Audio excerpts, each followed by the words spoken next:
장군님의 조형물을 건립하고 제막하게 된 것을 매우 뜻깊고 온몸을 바쳤던 그분이야말로 인류의 상징이라고 생각합니다. 한국인보다 더 한국을 사랑한 위트컴 장군님의 인자한 모습을 뵙게 되어 대단히 반갑고 또 기쁜 마음입니다.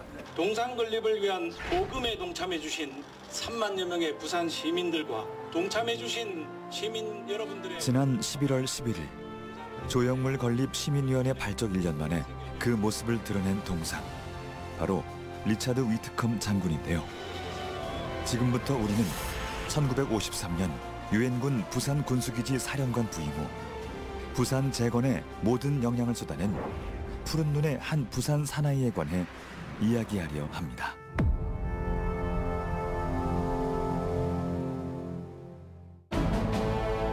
부산을 상징하는 말은 참 많습니다. 국내 도시 브랜드 평판 1위, 창의적인 에너지가 넘치는 제1의 항구 도시. 밤이면 생기 가득한 불빛들이 도시 대동맥을 타고 흐르는 곳. 이런 괄목상대할 발전 덕분에 70년 전 부산이 아비규환의 임시 피란 수도였다는 사실을 종종 간과합니다. 누군가의 희생 없이는, 또 누군가가 선도적 리더십을 발휘하지 않으면 재건의 틀조차 세우기 불가능했던 한국전쟁 직후의 부산. 그런데 그 불가능 속에서 우리는 낯익은 이름 하나를 찾아냈습니다. 1982년 7월 23일 부산 소재 한 신문에 실린 한 토막의 부고 기사. 그런데 제목이 범상치 않습니다. 본국인 미국으로 돌아가지 않고 대한민국 유엔 기념공원에 묻힌 유일한 장군 리차드 위트컴. 왜 그는 본국 성환 대신 대한민국 부산에 남았을까? 그는 왜 부산 재건 역사 곳곳 이름이 새겨져 있는 걸까? 한국전쟁 막바지였던 1953년 미군 제2군수사령부 사령관으로 부임한 위트컴 장군은 당시 한국군 재건과 증강을 추진했던 벤플리트 장군을 돕고 유엔군의 군수물자 확보와 수송을 담당하고 있었습니다. 위트컴 장군은 53년 6.25 남침 전쟁이 끝나기 직전에 부임하셨어요. 그때 실탄을 70만 발, 그리고 소화기는 50만 정, 그리고 중화기, 대포는 1,500, 차량은 약 2만 대를 바로 그 한국의 한국군과 미군에 지원하는 그런 큰 역할을 하셔가지고, 사실은 대한민국 국군이 창설될 때, 대한민국 국군이 새로 20개사로 증강될 때 위트컴 장군의 역할은 어마어마하게 컸습니다. 부산에서 200만 톤에 달하는 장비와 군수 물자를 최전방으로 실어 날랐고 후방 지역 치안 유지, 전쟁 포로와 피난민 관리 임무도 맡았는데요. 당시의 한국의 상황은 그야말로 전쟁으로 폐허가 된 상황이었죠. 이런 상황에서 제2군수지원사령부의 임무는 한반도 전체, 전구에 대한 군수지원을 담당하는 것이었습니다. 즉, 한국을 재건하고 후방 지역을 안정화시키는 매우 중요한 임무를 맡고 있었던 거죠. 이러한 중요한 임무를 수행하는데 위트컴 장군이 바로 그 지휘관으로 부임을 하게 된 것입니다. 한국 전쟁 당시 부산은 총성 한 발 울리지 않은 후방 지역이라 전국 각지에서 생면부지의 피난민들이 몰렸고 휴전 협정으로 전쟁은 멈췄지만 인구 40만을 겨우 껴안은 도시는 전쟁 직후 그 숫자가 2배를 넘어가면서 혼돈과 아수라장 그 자체가 돼버렸습니다. 얼기설기 판자를 칠 터만 있어도 휴 살았구나 싶은, 폐허라고 할 만큼 도시 기반이 전무했고 모든 것이 절박했고 절실했던 시절이었는데요. 옛날에 피난민들이 영도다리 그 상공회의소 있는 데서 피난민을 천막 짓고 다 살다가 거기서 피난민들이 너무 많이 넘치니까 영도로 가라 해가지고 영도로 여기 천막 짓고 이제 사는 곳이 옛날 이야기를 들어보면 신선동 저 어디 쪽에도 천막 짓고 있는 데가 있고 또 요 바로 옆에 흰율 마을에 요 금성교회 자리에 나는 거기서 천막을 짓고 피난민들이 살았어요. 여러 사람이 살 수 있는 천막, 지금 천막들 어디 뭐 전쟁나무 천막들 짓잖아요. 그런 것처럼 천막을 지어갖고 여러 사람이 살 수 있도록 그렇게 했대요. 해고는 이제 그게 또 너무 넘쳐나니까 이제 뭐 집을 짓고 살아라 해갖고 가만히 한 장, 두 장 이렇게 나눠줬다는 말이지. 사실 이제 부산이라는 도시는 1930년대 중반에 당시 이제 일제 시기였죠. 30년 후에, 그러니까 1960년대 중반에 40만 인구의 도시 계획이 됐던 곳인데, 해방 직전에 약 한 27, 8만 명이 전쟁 직전에 무려 48만 명 가까이 되는, 이미 한국 전쟁이 발발하기 전에 도시 계획상 인구보다 더 많은 인구들, 그래서 이제 괴한 동포들이 15, 6만 명 이상이 아마 부산에 정착한 것으로 그렇게 봅니다. 그런데 이제 전쟁이 발발하고 그 해에는 인구 파악이 안 되어 있습니다만은 51년에 84만 명이 늘어났어요. 그러다 보니까 이제 그 계획 도시에 2배가 넘는 인구가 들어오다 보니까 많은 피난민들이 산으로 그리고 뭐 하천가로 아니면 남의 집 담벼락 밑으로 이렇게 생활하는 과정에서 집을 제대로 이제 만들지를 못하다 보니까. 그런데 그때 부산을 더 절망 끝으로 내몰았던 것이 또 있었습니다. 부산의 산마다 꼭대기까지 피난민 판자촌들이 빽빽하게 생겨나자 큰 불이 여러 번 발생한 것인데요. 화재 관리에 속수무책이었던 당시 추위를 막고자 피웠던 불이 번져 걷잡을 수 없었고 도시 전체를 마비시킬 만큼 초대형 화재로 이어져 막대한 피해를 낳았습니다. 화재에 취약한 목재 그리고 뭐 천막 아니면 종이류 이런 걸로 집을 짓다 보니까 화재가 나면 걷잡을 수 없이 번지는, 그러니까 뭐 순식간이라는 표현처럼 한 집에 화재가 나면 불과 1, 20분 만에 수십 채가 불이 나는 이런 현상들이 있었어요. 영도 대평동 대화재, 국제시장 대화재, 용두산 대화재까지 불은 전쟁만큼이나 잔인한 상처를 남겼는데요. 너무나 자주 큰 화재가 발생하다 보니 부산이 아니라 불산이라는 오명까지 얻게 됩니다. 당시에 이제 전기도 부족하고 그러다 보니까 호롱불을 켜게 되고 난방에 취약하다 보니까 이제 이 연탄을 떼거나 아니면은 나무를 떼는 과정에서 취급 부주의로 이제 화재가 많이 났던 100여 동 정도 피해 입은 것은 뭐 피해가 아니다 할 정도로까지 한 번 화재가 나면은 가구 수가 뭐 500세대 이상이 이제 화재로 소실되는 이런 과정들이 많았죠.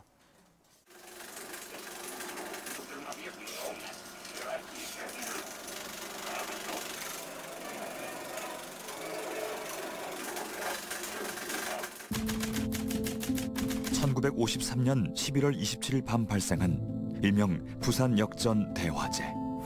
전쟁 후 재건을 이루려는 부산을 한순간에 삼킨 화재가 또다시 발생한 겁니다. 이 화재로 3만여 명의 이재민과 29명의 사상자, 피해 규모를 따져보니 현재 가치로 1조 8천억 원에 달했습니다. 소방차가 왔는데 바람이 너무 많으니까 소방차 한 대, 두 대 가지고 안 돼. 요즘에는 소방차 성능이 좋지만은 그때는 성능이 안 좋았어요. 그니 불이 나니까 이제 열이 나니까 그게 이제 열을 가해지가 터졌는데 폭탄 터지듯이 하늘로 올라가서 터지고 불이 내려왔어요. 그런 현상이 몇 군데 났고 아수랑이지요. 또 전쟁터 같더라고요. 중구의 절반이 불에 탔다라는 표현이 그 당시에 나왔을 정도니까요. 부산 용이 있는 곳과 그리고 40계단 이 일대는 당시 부산의 무역과 경제의 중심지였습니다. 일단 시장 경제의 중심은 국제시장이었다면은 무역과 관련한 어떤 경제의 중심은 40계단 주변이었는데 그 일대가 이제 초토화되다시피 되고 나니까. 지금도 그 흔적이 부산 동광동 일대에 남아 있는데요. 갑자기 식으면서 이렇게 돌이 이렇게 소위 껍질 벗기듯이 이제 박티되는 이런 걸 볼 수가 있어요. 이 집이 완전히 목조 건물이었던 것이 불에 타면서 떨어지고 이 목조들이 이 담 옆으로 쌓여가지고 불이 계속 이니까 여기가 달궈졌고 끓려고 물을 부으니까 돌이 갑자기 식으면서 저렇게 튀어나온 것이다 이렇게 보는 거죠. 화마가 삼켜버린 부산. 잿더미가 된 삼터를 망연자실 바라보던 피라민들의 심정은 절망과 참호 그 자체였습니다. 그 당시에 이제 위트컴 장군의 숙소가 부산역 위에 그 철도 호텔이라 그러는데 철도 호텔에 있었습니다. 그래서 본인의 숙소도 완전히 타버리고 그다음에 본인의 집무실이 그 맞은편에 그 세관이었죠.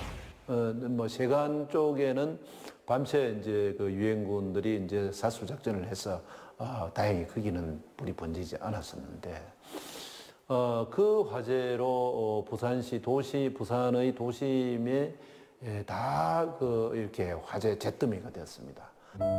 벼랑 끝으로 치닫던 그때 어디선가 문이 열리며 군수 물품이 쏟아지기 시작했습니다. 이재민들이 잠을 잘 천막들이 생겼고 매일 23,100여 명이 먹을 수 있는 식량과 옷까지 이불 등이 배급됐는데요. 부산 주둔 미군들이 써야 할 군수품 창고를 열어 이재민들에게 긴급 지원한 이는 바로 리차드 위트컴 제2군수사령부 사령관.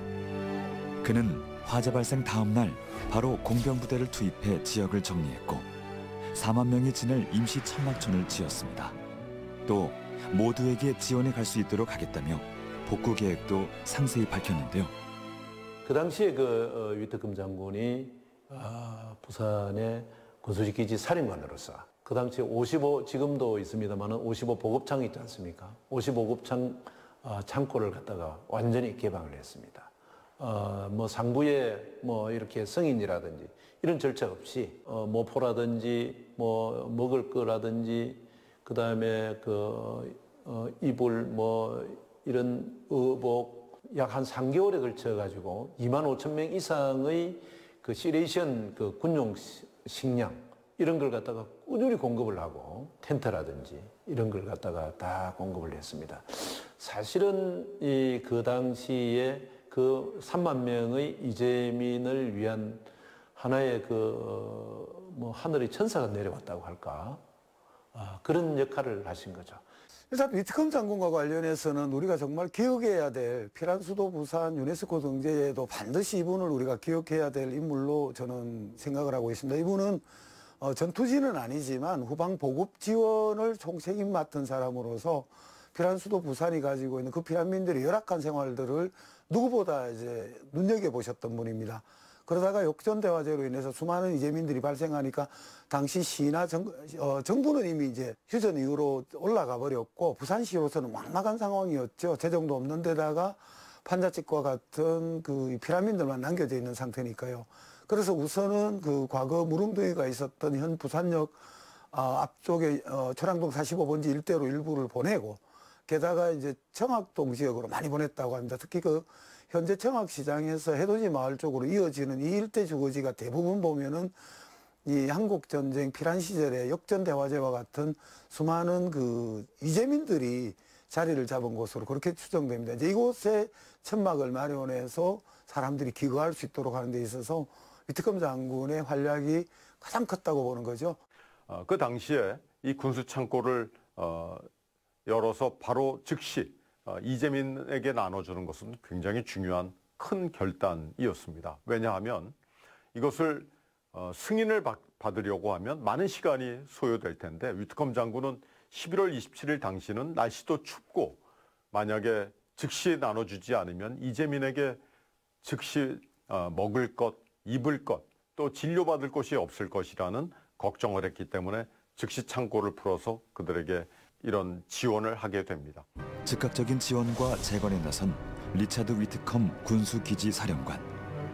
이 일로 결국 그는 미 의회 청문회에 소환됩니다. 부산 재건 계획에 따라 모든 군사물자, 텐트, 목재, 철근들을 다 풀어가지고 그 피난민들 그 생활을 복구할 수 있도록 조치를 해줍니다.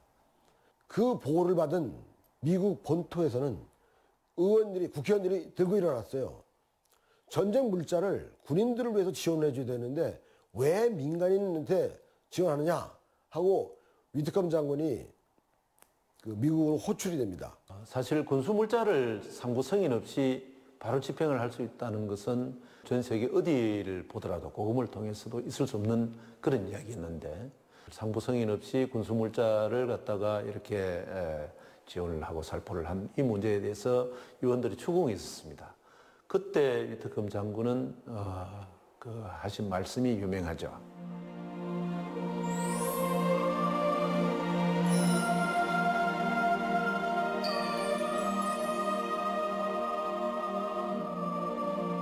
의원들이 감동한 가운데 더 많은 이 지원 물자를 갖고 한국으로 돌아온 위트컴 장군은 장기적으로 부산시를 재건하는 데 초점을 맞춰서 지원을 활동을 하게 됩니다. 한국으로 다시 돌아온 그는 장기적인 부산 재건 프로젝트를 세우고 폐허가 된 부산을 일으켜 세우는 일에 본격적으로 뛰어듭니다. 장군은 스스로 부산시를 재건을 하기 위해서 AFAK, 즉 대한군사원조라고 하는 프로그램을 만들어서 이 프로그램을 당시에 미 8군 사령관인 테일러 대장으로부터 승인을 받고 시행을 하게 됩니다. 이 AFAK라고 하는 프로그램은 군이 주도가 돼서 그리고 민간의 행정기관을 통제하고 주변의 미군과 한국군의 모든 자산을 이용해서 부산시를 재건을 했던 작전 프로그램의 이름이기도 합니다. 위트컴 장군은 이 AFAK 프로그램을 이용해서 많은 외곽의 조직 그리고 예산 그리고 그들을 연결하는 이 메커니즘을 이해한 가운데 그들을 통제할 수 있는 PMP라는 조직을 별도로 만들어서 부산 재건을 주도하게 됩니다.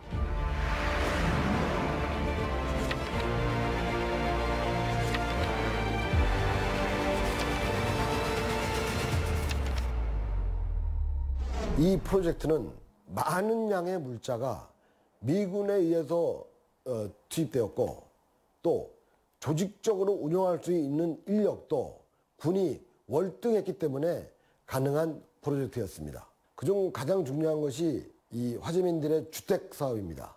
동네에 111가구, 영도에 109개 가구를 건립해서 1954년에 준공을 해서 지원을 해줬습니다.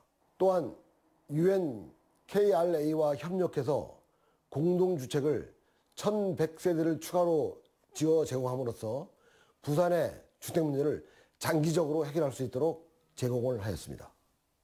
위트컴 장군님이 미 8군 사령부에 보고한 자료에 의하면 약 8개월 후 1954년 8월경에는 드디어 부산시가 이제 시로서 기능을 제대로 수행할 수 있는 그런 상황에 이르렀다라고 보고를 할 정도로 굉장히 빠른 시간 내에 이 재건 작전을 성공적으로 이끌게 됩니다. 실제로 장군은 이 재건 작전을 이끌면서 실제 화재가 났던 그 지역뿐만 아니라 오히려 화재가 있지 않던 다른 지역에까지도 AFAK 예산을 투입을 해서 그 지역을 재건하는 노력을 통해서 단순히 화재 지역의 복구가 아니라 부산시 전체의 재건이라는 큰 그림을 갖고 이 재건 활동을 성공적으로 이끌게 된 것입니다. 이 부산시를 재건하는데 실제로 한국의 기업이 여기 참여하도록 하는데 초점을 둠으로써 이런 도시의 기능이 이 자국민에 의해서 스스로 서스테인할 수 있도록 만드는 데 초점을 두었던 것이죠. 그래서 위트컴 장군은 그 대양산업이라는 회사의 그 대표로부터 편지를 받고 그 대양산업이 제대로 기능을 수행할 수 있도록 다시 위트컴 장군이 레터를 만들어서 미 8군 사령관한테 보냅니다. 얼만큼의 자재가 필요한지, 목재, 못, 기타, 시멘트 등 이런 자재의 양을 명시를 하고 실제 그 자재가 언제 도착할지 다시 그것을 그 정보를 이 한국에 있는 기업들에게 제공을 해서 그들이 임무를 수행할 수 있는 시기, 장소 이런 모든 여건들을 그들에게 제공을 해줌으로써 부산시가 재건하는데 한국 기업들의 역량이 같이 성장할 수 있도록 초점을 맞추었던 것으로 판단이 됩니다. 군을 동원한 임시 복구에만 초점을 맞춘 것이 아닌 지속 가능한 도시 기능을 갖추도록 했다는 건데요. 이 화재로 부산역과 우체국이 소실됐지만 유일하게 살아남았던 당시 건물이 있었습니다. 바로 수출입의 통관을 담당했던 부산 세관. 화재 발생 70년 후 지금은 몰라볼 정도로 발전을 이루었습니다. 이 옆에 있는 장소가 그 1950년 당시에 그 역전 화재가 났던 그 부산 본역이 바로 이 검은 빌딩 있는 곳, 무역회관이죠. 지금 현재 이 자리가 되고. 당시 부산역과 100m 인근에 마주했던 부산세관. 그 매섭던 화마에도 부산세관 청사만 살아남았는데요. 이 예청사는 그 미군에게 이미 그 징발이 됐고요. 그리고 우리 군의 창고가 6동이 있었습니다. 이 6동에는 초창기에는 우리나라 그 국립박물관에 있던 그 국보급 그 문화재가 이 부산시간 예청사의 이 창고에 오게 됩니다. 그리고 나서 전쟁 중에는 이 부산시간 이 창고에는 군수물품, 특히 그 가운데는 하약이 들어 있었습니다. 만약에 그 당시에 역전 화재가 났을 때 부산세관 청사에 불이 붙었다면은 이 부산항 전체가 불바다가 될 뻔일 거죠. 그래서 미 군수기지사령부에서는 필사적으로 부산세관 예청사를 막지 않았을까 하는 생각이 들고요. 이때 보니까 미 군수기지사령부의 제266 그 병기창이 이 부산세관 예청사에 들어 있었습니다. 그리고 이것은 미 군사 고분단이 그러니까 그 일종의 예비역 그 미군들이 되는데요. 이 사람들이 탄약이라든지 군수물품에 대해서 행정적 처리를 하고 있었던 것 같아요. 그래서 그만큼 이 부산세관은 주 군수물품의 기지가 이 부산세관에 있었던 겁니다. 필사적 방어로 화마에서 살아남은 부산세관. 위트컴 장군은 부산으로 향하는 재건 물자를 들여오기 위해선 세관 기능 회복이 최우선이라 판단하고 AF/AK 미군 대한원조 프로그램을 활용해 부산세관 청사 반환에 나섭니다. 그 생활의 터전을 새로 마련하고 하려면은 뭐 미국에서 들어오는 뭐 원조뿐만 아니라 그 다음에 이군의 그 차관을 통해 가지고 다양한 이 장비들이라든지 이런 게 도게 되죠. 이걸 빨리 그 우리가 통과를 해야 되죠. 그러면 세관의 기능이 제대로 써야 되는 겁니다. 이걸 알고 부산세관을 빨리 하루속히 그 우리 청사를 반환을 시켜주는 겁니다. 그렇게 해서 우리가 그 6.25 전쟁 이후에 폐허된 공간을 다시 살리게 되고 특히 우리가 그 이재민들을 살려주는 그런 계기가 된 것이죠. 이 청사 반환 전에는 우리 거기에 일본은 우리 세관 화물 취급인들이 다른 건물에서 일을 보다가 보니까 굉장히 불편했는데 청사에 새로 들어옴으로 인해서 업무적으로 굉장히 편리하고 그 사무원들이 거기서 근무하기 때문에 세관의 업무를 보면서 여러 가지 도움을 많이 받았습니다. 칼 같은 결단과 신속한 행정 실행. 그 덕분에 부산세관의 기능은 빠르게 복구됐는데요.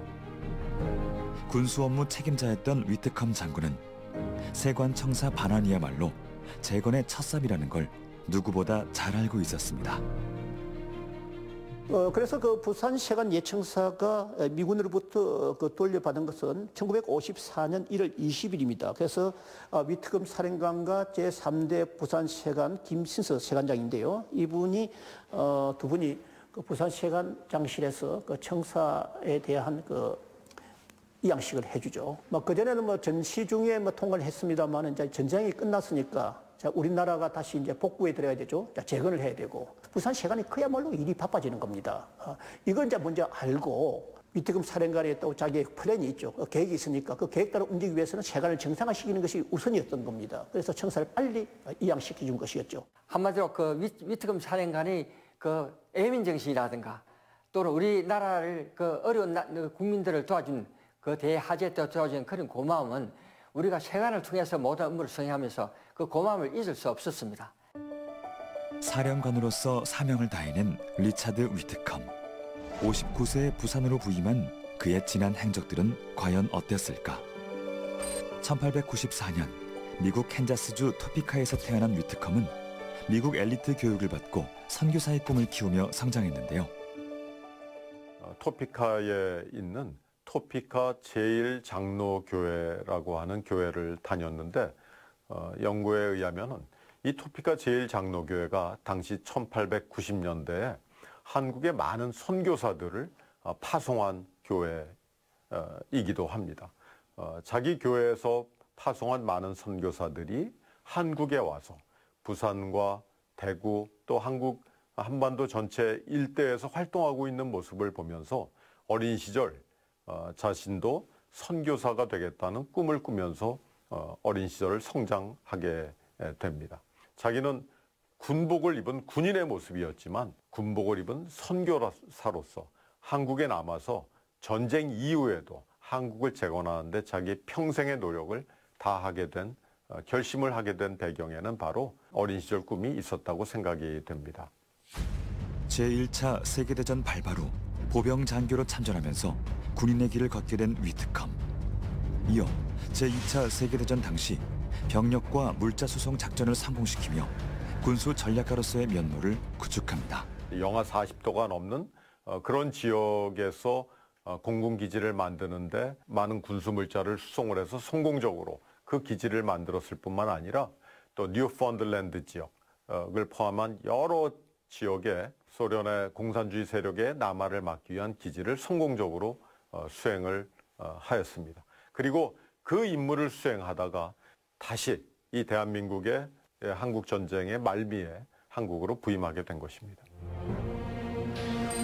전쟁으로 폐허가 된 도시 재건 작전까지 성공적으로 수행하며 미군 최고 군수 전문가의 위치에 올라선 위트컴 장군.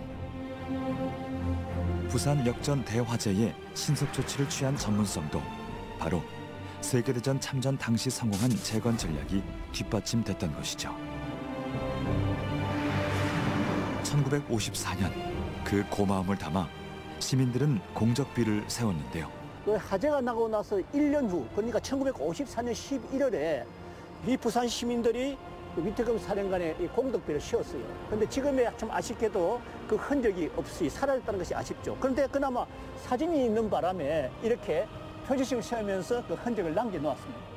1954년부터 위트컴 장군은 미군 대한원조 프로젝트를 적극 활용, 병원을 짓고 학교 부지를 확보하고 전쟁 고아를 돕고 도로를 건설하며 도시 재건을 위한 총체적 지원에 돌입합니다. 지금 자갈치역 앞에 보면은 하나로마다 자리했죠. 위트컴 장군 부대 산하에 있는 제44 공병여단 본부였습니다.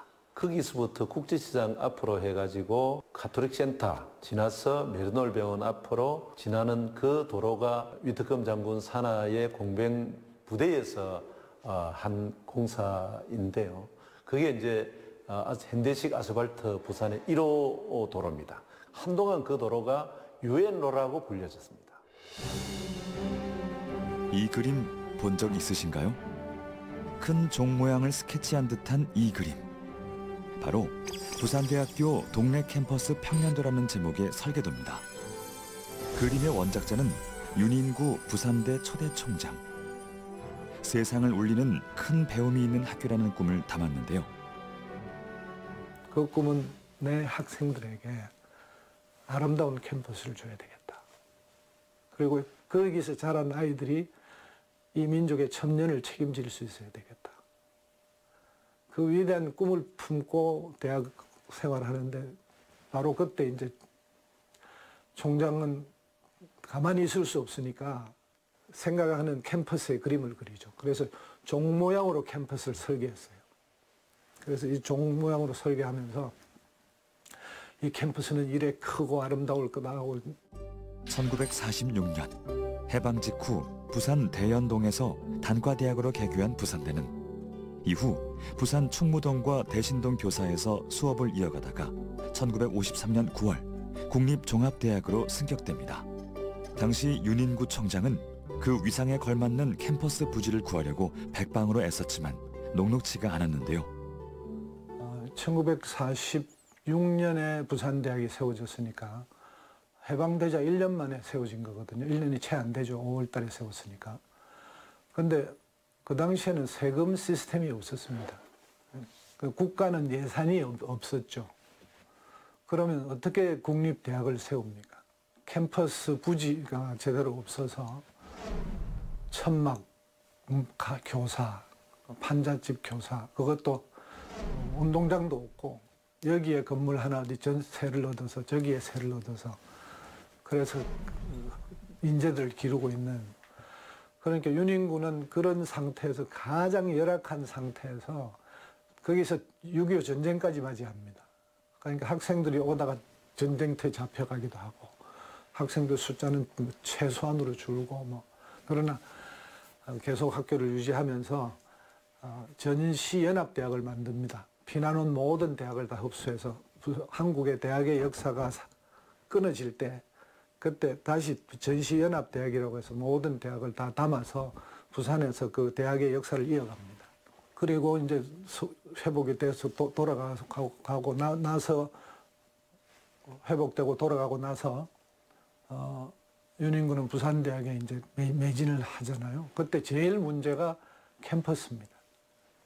이 캠퍼스는 이래 크고 아름다울 거다 하고 교수들한테 얘기를 하니까 총장이 돌았다고 하는 거예요. 다른 교수들이 보기에는 윤인구는 미친 사람이었습니다. 1954년 6월 미군 대한 원조 프로젝트가 한창 진행되고 있던 그때 총장은 위트컴 장군 소식을 듣고 곧바로 그를 만나 그림을 꺼내들었습니다.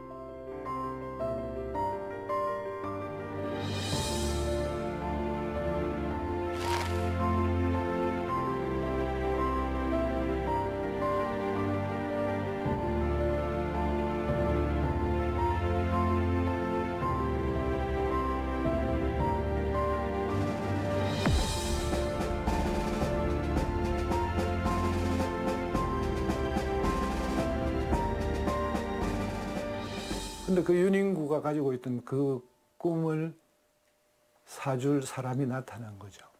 아무도 그 꿈을 이루어줄 수 있는 사람이 없고 방법이 없는 이 시기에 윤인구는 위트컴 장군을 생각했습니다. 어느 날. 집무실에 붙여둔 그 그림을 위트컴 장군 초청해서 위트컴 장군한테 낙수청하면서 I have a dream. 나는 꿈이 있습니다. 이렇게 얘기한 것 같아요. 그때 장군 내 그림을 사시오. 그림 한 장, 도화지에 그린 이런 그림 한 장 가지고 땅 50만 평하고 교환한 거죠. 역사적으로 굉장히 위대한 거래가 이루어졌죠. 부산의 역사. 나아가 한국 대학 교육사의 길이 남을 통큰 거래. 위트컴 장군은 곧바로 한국 정부를 설득해 부지를 확보했습니다. 여기에 공사비까지 AFAK를 통해 지원했는데요. 장군은 거기에 그치지 않고 땅만 구해준 게 아니고요. 온천장에서 여기까지 들어오는 도로가 없었어요. 그냥 논밭이니까. 미 공병대를 시켜서 땅 공사를, 도로 공사를 다 해줍니다. 그래서 공병대가 다시 또 같이 투입하고 또 도와주고 해가지고 그때 부산대학교 공과대학에 섭니다. 그러니까 장군이 이 대학에 끼친 그 은혜는 말로 이루 다할 수가 없죠. 부산대학이 개교 이래로 가장 위대한 공헌을 하신 분이다. 근데 그 역사가 파묻혔던 거예요. 가난했던 한 대학 총장의 그림에 힘을 실어준 세계 최강국의 군수기지 사령관. 그의 결단과 추진력으로 부산은 교육의 기틀을 조성하게 됐지만 안타깝게도 그 공적은 오랜 시간 잊혀져 있었습니다. 본인은 그런 말씀 안 하세요. 부산대학에 대해서는 전혀 모르고 있었어요. 무슨 책자 그런 거 뭐 만든다 해갖고 보는 중에 거기에 위트컴 장군 이름이 나와서 이분이 누군가 해갖고 그분이 이제 김재호 교수님이 찾기 시작한 거예요. 그래서 역사를 찾는데 아무것도 안 보이는 거예요. 근데 뭐 너무 고생을 많이 했는데 고생해가지고 윤인구 총장께서 출판 안 하시고 남겨놓은 그 회고록 그걸 발견했습니다. 거기에 딱 한 서너 줄 적혀 있는 글이 있었는데 그걸 읽으면서 그때 처음으로 제가 이제 위트컴이라고 이름을 봤습니다. 역사에 드러내야 된다 이런 마음이 들었습니다. 그래서 세상에 묻힐 뻔한 두 얘기가 정말 우리 후세들이 꼭 기억해야 될 그 얘기들이 이 세상에 나오게 된 계기였습니다. 1954년 10월 25일자 미국 격주간지 라이프지에 한 기사가 실렸습니다. 한복 차림의 미군 장군과 부대원들, 또 수녀들이 부산 시내를 돌며 캠페인을 벌인다는 건데요. 캠페인의 목적은 메리놀 병원 신축 기금 모금. 한 푼이 귀했던 그때 위트컴 장군이 구상해낸 아이디어였던 겁니다. 당시 부산은 병원과 진료소가 전무한 상태였는데요. 여기에 부산 역전 대화재 직후 화상 환자까지 하루 2천여 명이 몰려들면서 병원 기능이 마비될 정도였습니다. 이 급박한 상황을 타개하고자 위트컴 장군은 AFAK 지원을 통해 종합병원 신축을 결정합니다. 4월 15일 날 개원을 하고 2달 조금 지난 시점에 뭐 잘 아시다시피 6.25 한국 전쟁이 이제 시작이 되고 그 전 국토에 많은 분들이 이 부산으로 이제 피난을 오게 되고 특히 이 국제시장 일대가 피난촌이 형성이 됩니다. 그렇게 많은 인원들이 와서 질병도 있었을 테고 전염병도 있었을 테고 하는 그 치료를 감당할 자리가 없었죠. 그래서 이 메리놀 무료 진료소가 특별히 더 주목을 받고 많은 환자들이 몰렸고 거의 아수라장이라고 해도 과한 표현이 아닐 만큼 장사진을 이루고 그 환자들의 행렬들이 길게 늘어선 것을 볼 수가 있습니다. 뉴욕의 본원에서도 일부 수녀님들이 부산으로 오시게 되고 그 오신 수녀님 중에 허시백이라는 수녀님이 또 마침 의사였습니다.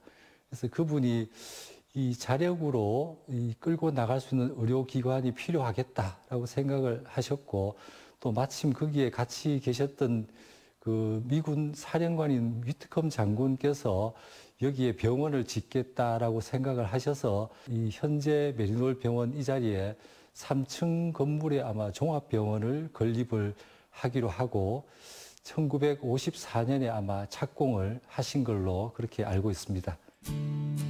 1954년 7월 29일 기공식과 함께 공사에 착수했지만 예산은 턱없이 부족했고 이에 위트컴 장군은 가장 행렬로 모금 활동을 하며 예하 미군 장병들에겐 월급의 1%를 기부하도록 했는데요. 당시 모인 금액이 약 6만 달러가 넘었다고 합니다. 또 공사를 막상 시작해 보니까 이 지역이 또 안반 지역입니다. 그래서 공사가 최초에는 한 3, 4년 이렇게 계획했던 것이 무려 8년을 끌 만큼 난공사입니다.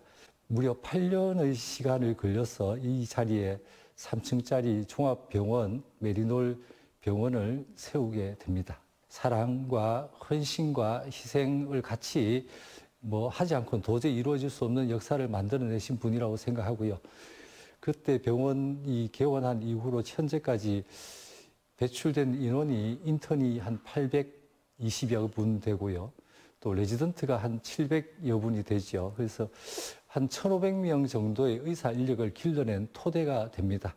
이 인력들이 우리 1960년, 1970년에 이 부산 지역을 끌고 가는 중추적인 의료 인력이 되죠. 그래서 위트컴 장군이 우리한테 주신 선물이 그 종합병원을 건립했을 뿐만 아니라 의사, 간호사의 양성을 하는 토대를 만들어 주셨다 이렇게 생각을 하고 있습니다. 1953년 11월부터 1958년 11월까지 한국 재건 비용으로 투입된 AFAK 예산은 약 600만 달러. 1954년 6월까지 부산에서만 300만 달러를 투입해 재건에 쏟아부었습니다. 소방장비 진입로가 확보됐고 도로도 새롭게 정비했는데요. 위트컴 장군 지휘 아래 부산 재건 프로젝트가 신속하게 진행되고 있었던 겁니다. 예산 사용을 볼 때 동래, 송도, 영도 등 화재와 관련 없는 지역에 대한 예산이 집중된 것을 보면 단순히 긴급공사, 복구공사만은 아니었다는 것을 알 수 있었습니다. 이는 부산 도시 전반적인 재건 사업에 영점을 두고 인류애적인 차원에서 부산 도시 재건 사업으로 추진되었음을 알 수 있었습니다. 이러한 위트컴 장군의 활동은 단순히 부산역 대화재 복구가 아니라 현재의 부산이 있을 수 있도록 그 기초를 만들고 기업들을 또 지원해주고 또 교량한 것들 기초 건설물을 건축함으로써 현재의 부산을 있게 만든 가장 큰 그 공헌자이고 은인이라고 볼 수 있습니다.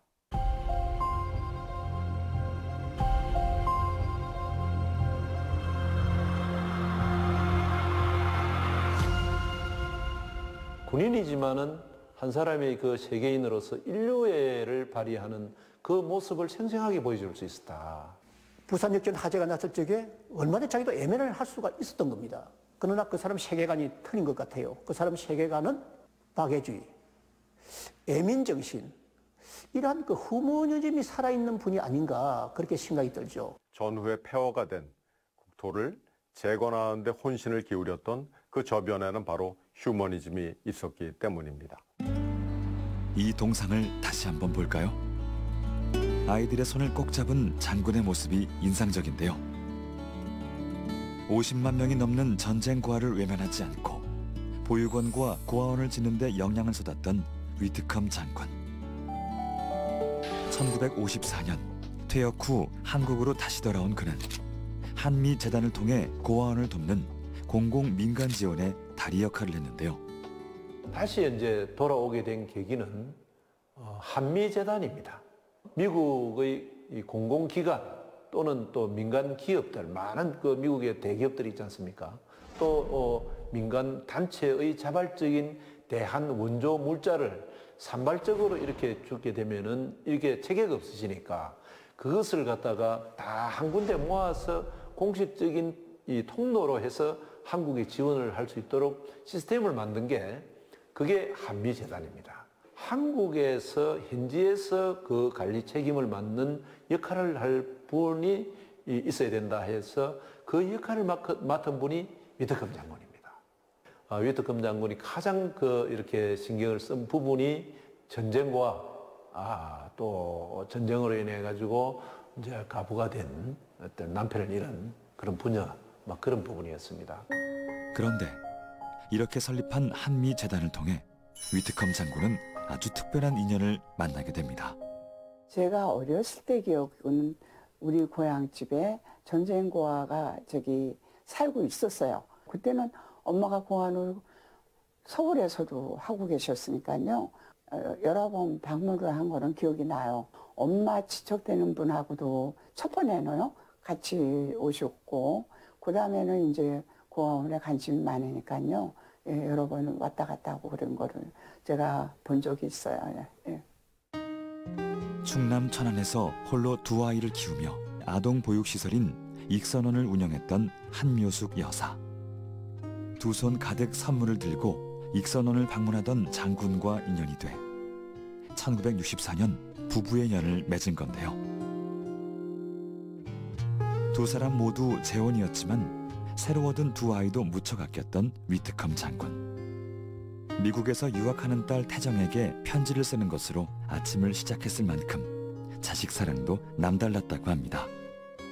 아침에 일어나서 우선 저한테 편지를 보내야 그 다음 일을 하실 수 있었다고 들었거든요. 본인이 가졌던 에피소드 같은 거 재밌는 거 그런 얘기도 해줄 기회가 되고 굉장히 들어보지도 못한 그런 영어 단어 그런 것도 써서 보내면서 설명 써서 보내고 나이가 적던 많던 존중해 줄 줄 알고요. 제가 나이가 어려서도요. 조그만 거라도 항상 물어봐요. 제 의견은 어떠냐고. 근데 그렇게 엄해하면서도 그러면서도 제가 18세 이상이 되니까 이제 그때부터 자꾸 데이트하는 사람이 있느냐, 데이트 나가면 음식도 제일 비싼 거로 하지 말고 중간 가격으로 해라. 물컵 이렇게 들어서 마시는 거, 베이컨은 칼로 썰지 않고 그냥 손으로 먹어도 된다. 그런 기본적인 거요. 그런 아버지를 생각해서 군에 있어갖고 훌륭한 무슨 장군이고 저는 그렇게 생각해 본 적이 없어요. 아이들을 누구보다 애틋하게 챙겼던 위트컴 장군. 그런 그가 한국에 남아야 할 숙명의 사업이 또 있었는데요.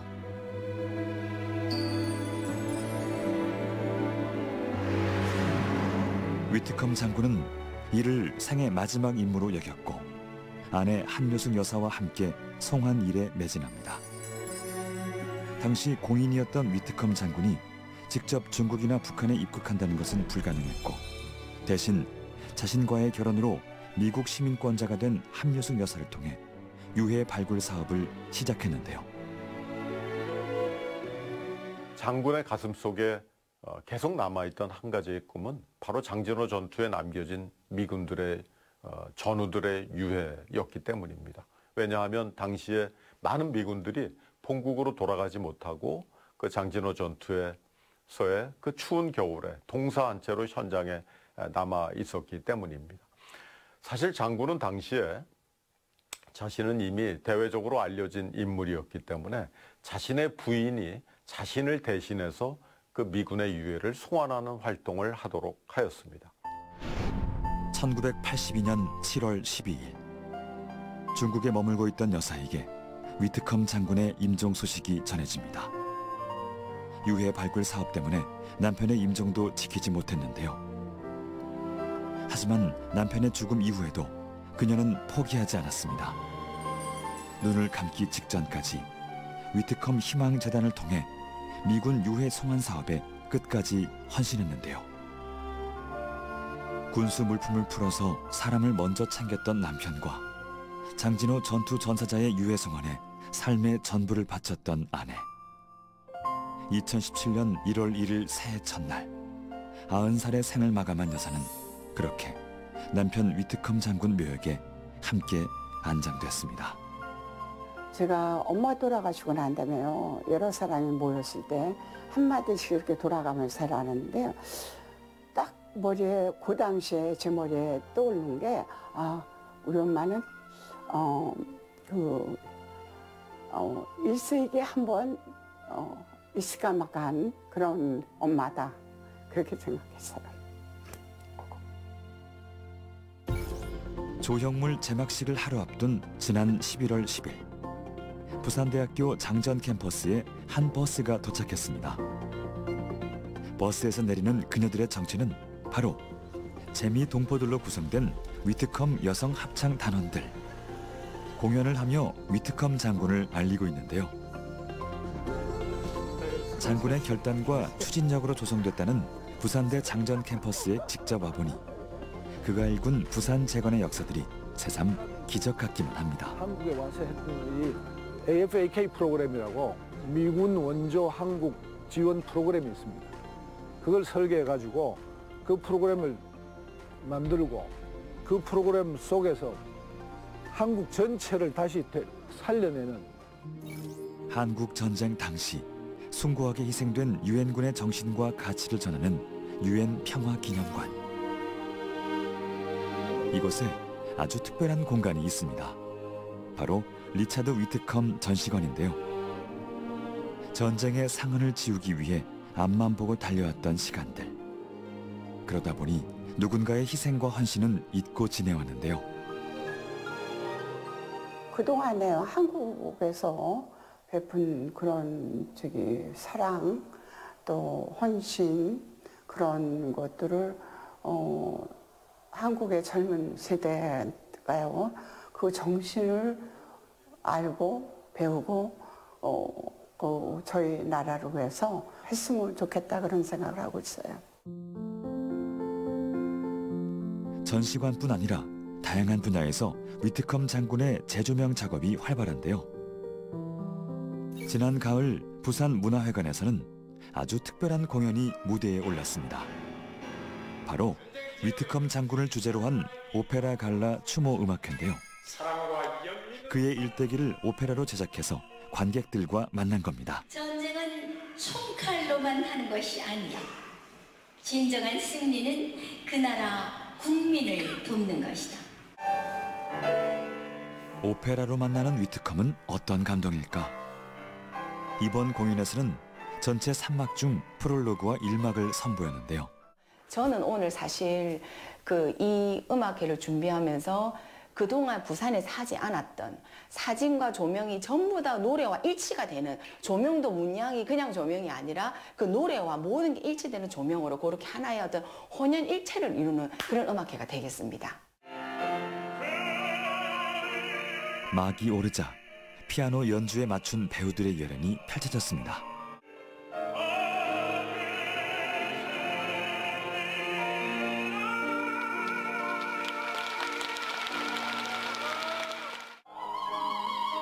오페라로 보고 듣는 위트컴 장군과 한묘숙 여사의 러브스토리.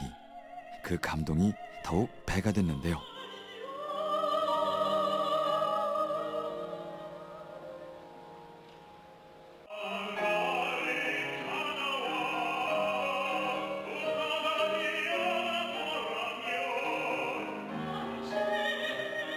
군법보다 사람이 먼저였고 그 나라 사람의 마음을 얻는 것이 전쟁의 승리자라고 믿었던 진정한 장군.